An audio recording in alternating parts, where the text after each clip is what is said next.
before I became Ààrẹ Ọ̀nà Kakanfò, I don't do anything without spiritual investigation.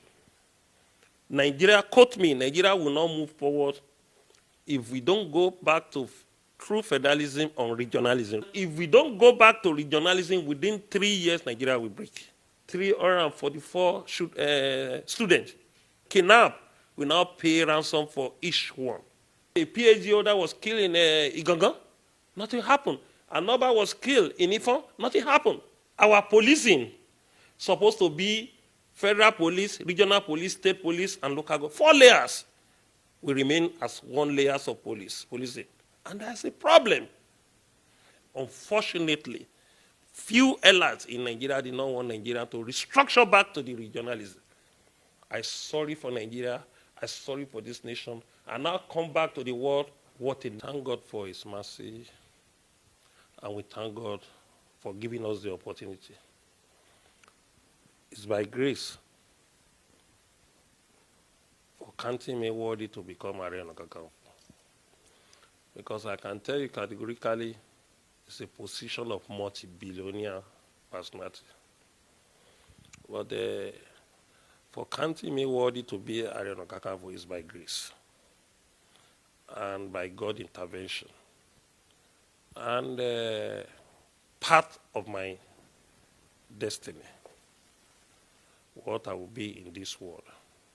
I give thanks to His Imperial Majesty, Ọba Lamidi Ọláyíwọlá Àtàndá Adéyẹmí III, for giving me the opportunity, and all Yorubas, Obas.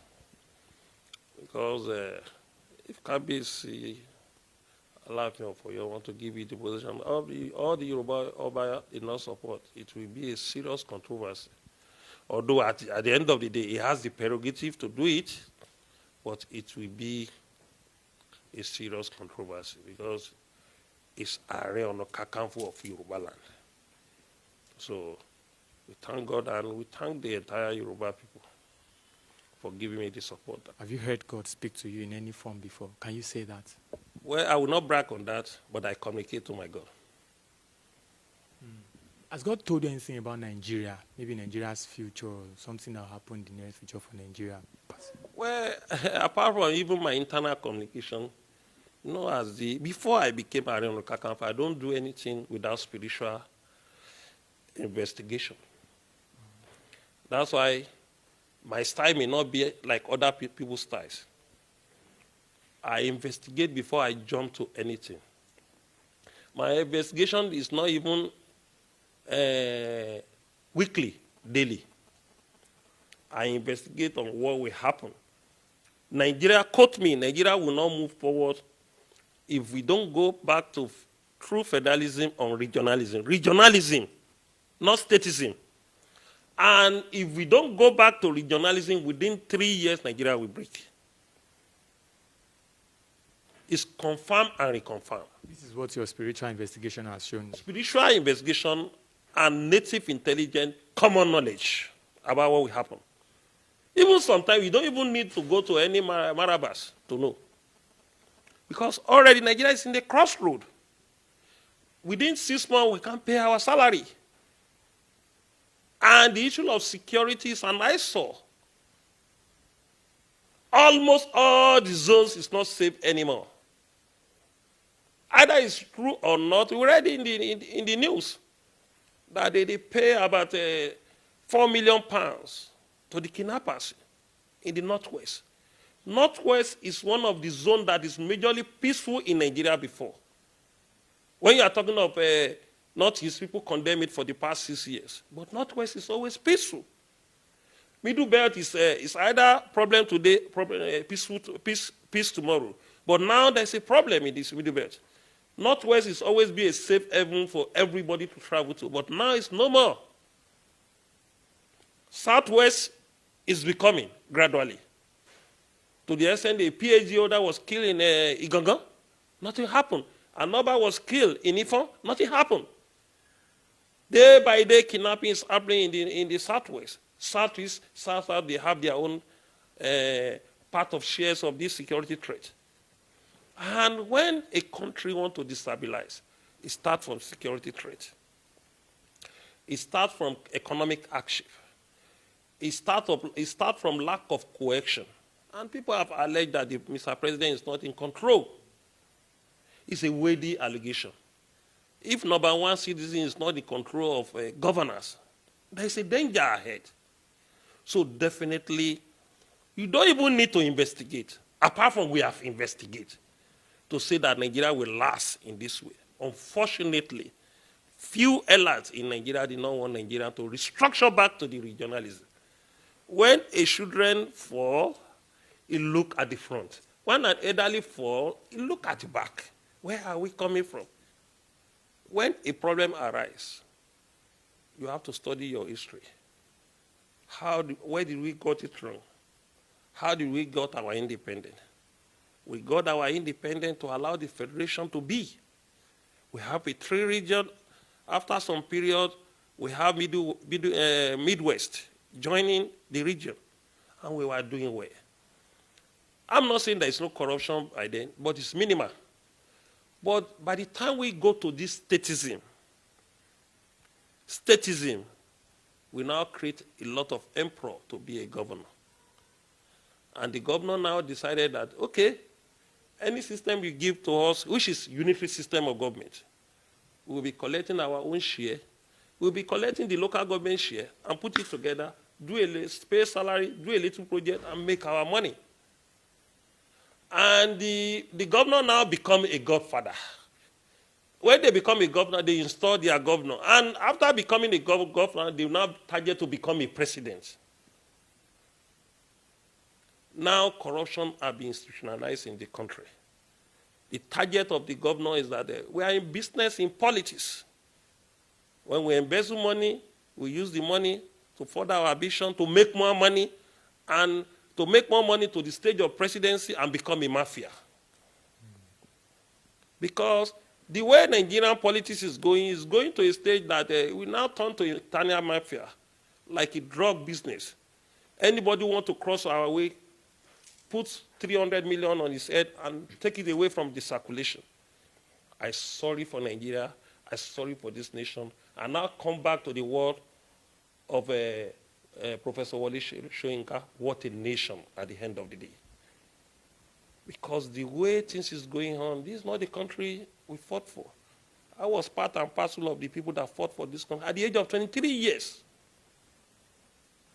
And we got the democracy when I was in the age of 29 years. Never see a country that is not economically stable, that closes its border for 1 year, land border, when there is no war. Land border for 1 year and 4 months. And you can see how much we lost in the process. In the process, we enter a recession that can compare with 1987 recession. And at the end of the day, we now went to go and borrow 1.5 billion dollars from Brazil. I now sit down as maybe we call it a mini economic person who is not a strong economic planner. The custom generates about almost 800 billion naira. 800 billion naira in a year through the custom. Through the custom, not talking of immigration, not talking of other people that made money in the land border. And 1 year, 4 months, the custom could have generated almost 1 trillion or 1 trillion plus in naira. So definitely by closing the land borders, we have lost like 700 billion to 800 billion. And how much did we went to go and borrow in Brazil? 1.5 billion. That 700 to 800 billion covered that 1.5 billion without borrowing. You cite a security threat. What is security threat? That what is our immigration doing? What is our custom doing? What is the SSS doing, or civil defense, even police in the border? What is the job of the Nigerian army to secure the border? For you to cite insecurity and put us in economic woes. So definitely, we have to get it right. Not even get it right by any policy in the way we are. Our people in the diaspora, they are so desperate that we should leave this country. There's a pressure on us from people in diaspora. When you talk about restructuring, they don't want to listen to you alone. in diaspora. When I say they will call me, why are you still talking about restructuring? We want this country to break. We want to come back home. We have suffered a lot in abroad. We are working, and we have many brains that can turn our country to a great country within 10 years. We have a lot of resourceful people in abroad. Look at the people. Look at how many Yoruba people in U.S. Government now, in U.S. Parliament now. We have a lot of them in Europe. And Yibo have a lot of them in abroad. Nigeria have a lot of, even the outside people have a lot of people in Saudi who are medical doctors.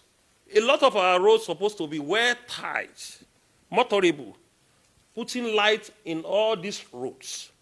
And at the end of the day, you can tow it and generate money from there again for maintenance, even for the building of other sectors.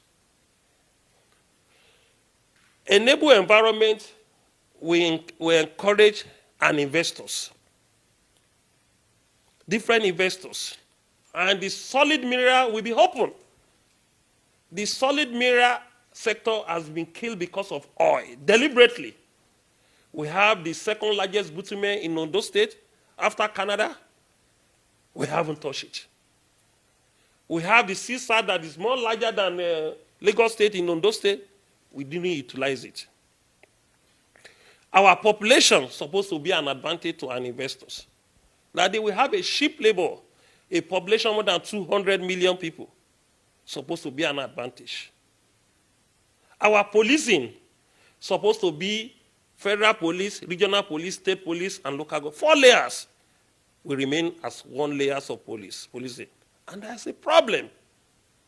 An emir in the north said, why allow us to carry arms, we face the bandits, because we have only 1 policing. Emir did not need to carry arms. The local government police supposed to face the bandits and the state police, even the regional police. Look at the kind of embarrassment we are facing. 344 students, children, kidnapped. We now pay ransom for each one. 3 days later, or 4 days later, another 80 was kidnapped. We pay ransom for it. As a lot of things happen. It's either we restructure to region, not even states. Because all the state governors must have a coordinating leader as a premier that will check them. If we don't check the governor, we are in trouble. We are in another internal slavery. Because the system we are coming from Nigeria, will be a reference for them to continue again. And we'll be in another mess. So the only way to restructure Nigeria through federalism is to region. We have 6 federating units. Allow the 6 federating units to develop at their own pace. And anything short of that, let everybody go through referendum peacefully. We don't want war. Okay, I'm going to ask this question again as the Ààrẹ Ọ̀nà Kakanfò of the Yoruba land. What do you think about Southwesterner becoming president in 2023? Because already there are talks here and there about Asiwaju wanting to become president in 2023. What do you think about it? I'm not interested on anybody that will be a president. And I'm not interested in any, even the issue of zoning. I'm not interested on that for now because we don't have confidence in most of them that want to come out. Nigeria mentality will still play out for them to put us in slavery. I'm not talking about any personality. What I'm interested most before 2023 is for us to restructure this country to region. So if we restructure to region, anybody can be a president. We'll be less concerned with what will happen in Abuja. Our more concentration on development and our future will be in our region, in Southwest. But by saying somebody should be a president from your own zone, those are political businessmen who have already realized how much it will make from the candidates. They have calculated, the candidate have promised them that we spend about 800 billion naira. So they have already opened their mouths and saliva that they will make nothing less than 100 to 150 million naira. And they will sell their future. 4 years damages can create another 80 years damage for our dear nation. That's the mistake Nigeria don't think of in electioneerings. When you put a wrong person in power for 4 years, it will create a damage of another 40 or 80 years. And what we are saying, I don't engage anybody to be a president, but I'm not so desperate about zoning.